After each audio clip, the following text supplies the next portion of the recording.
মতো কিপ্টি দেখিনি। প্রথম শ্বশুর বাড়ি যাচ্ছো, একটু তো খরচা হবে। তুই আসলি কেন? সবাইকে স্বাগতম।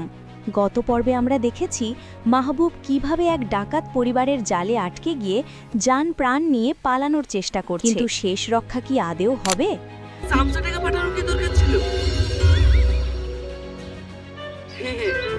গাড়ি করলে জন্য এক্সট্রা টাকা লাগতো না?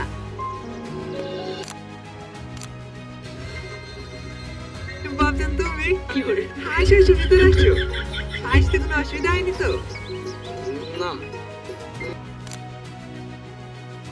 সবাইকে স্বাগতম। গত পর্বে আমরা দেখেছি মাহবুব কিভাবে এক ডাকাত পরিবারের জালে আটকে গিয়ে জান প্রাণ নিয়ে পালানোর চেষ্টা করছে, কিন্তু শেষ রক্ষা কি আদেও হবে?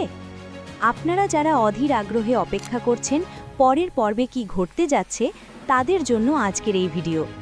আমাদের পুরনো সাবস্ক্রাইবাররা জানেন জামাই নাটকের প্রতিটা আপডেট আমরাই সবার আগে আপনাদের কাছে পৌঁছে দিই।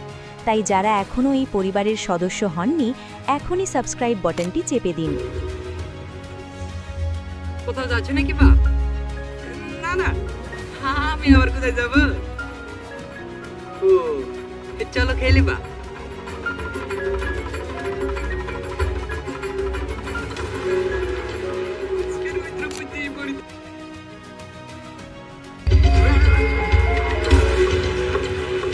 কে ঢুকলি ভিতরে? তাড়াতাড়ি বাইরে আয়, নাহলে কিন্তু দরজা ভেঙে ফেলবো। খোল খোল বলছি কেন? নতুন পর্বে কি হতে যাচ্ছে? গভীর রাতে যখন সাল্লু আর রাকেশ দরজা ভাঙার চেষ্টা করছে, তখনই মায়া এক ভয়ঙ্কর সত্যি ফাঁস করে দেবে। মাহবুব জানতে পারবে তার শ্বশুর আসলে কোনো সাধারণ ডাকাত নয়, বরং এই গ্রামের এক অন্ধকার জগতের অধিপতি। আজ সন্ধ্যায় আমরা পুরো এপিসোডটি আপলোড করতে যাচ্ছি। কপিরাইট ইস্যুর কারণে এখনই ভিডিওটি দেওয়া ঝুঁকিপূর্ণ, তাই আপনাদের ধৈর্য ধরতে হবে। যত বেশি কমেন্ট করবেন, আমরা তত দ্রুত ভিডিওটি পাবলিক করে দেব। কমেন্টে লিখুন, আপনি কি চান মাহবুব এই বাড়ি থেকে বেঁচে ফিরুক?